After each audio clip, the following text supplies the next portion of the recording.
দুই দশক পর দেশে ফিরে আদালতে আত্মসমর্পণ করেছেন যশোরের আলোচিত সন্ত্রাসী আনিসুর রহমান লিটন ওরফে ফিঙ্গি লিটন।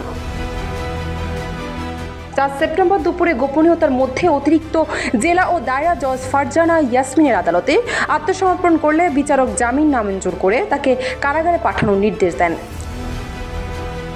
আনিসুর রহমান লিটন যশোর শহরের বারান্দিপাড়া এলাকার বদরুদ্দিনের ছেলে। যশোরের বিভিন্ন শ্রেণী পেশার মানুষসহ আইন শৃঙ্খলা রক্ষাকারী বাহিনীর কাছে তিনি ফিঙ্গি লিটন নামে পরিচিত।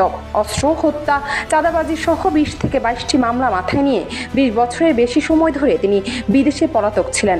এ সময় তিনি ভারত, নেপাল, আরব আমিরাত, মালয়েশিয়া, সিঙ্গাপুর, কাতার সহ বিভিন্ন দেশে অবস্থান করেছেন বলে জানা গেছে।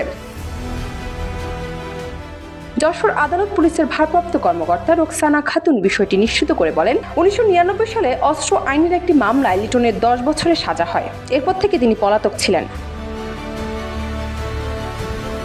ওই মামলায় আজ আত্মসমর্পণ করে জামিনের আবেদন করলে আদালত নামঞ্জুর করে কারাগারে পাঠানোর আদেশ দেন। যশোর কোতালিয়া থানার ভারপ্রাপ্ত কর্মকর্তা আব্দুর রাজ্জাক বলেন, আমরা শুনেছি ফিঙ্গি লিটন ইন্টারপোলের মোস্ট ওয়ান্টেড আসামি, কিন্তু আমাদের কাছে তার সম্পর্কে সুনির্দিষ্ট তথ্য নেই। তবে কোতোয়ালি থানা তার বিরুদ্ধে 3টি মামলায় গ্রেপ্তারি পরোয়ানা আছে। সব মামলার তথ্য আপডেট নেই, কারণ এসব মামলা 20 বছর আগের, তখন সবকিছু ম্যানুয়াল ছিল। এজন্য পুরনো সব মামলার তথ্য আপডেট করা নেই, নতুন করে সব মামলা নথিপত্র খুঁজতে হচ্ছে। ডেস্ক রিপোর্ট, দেশ রূপান্তর।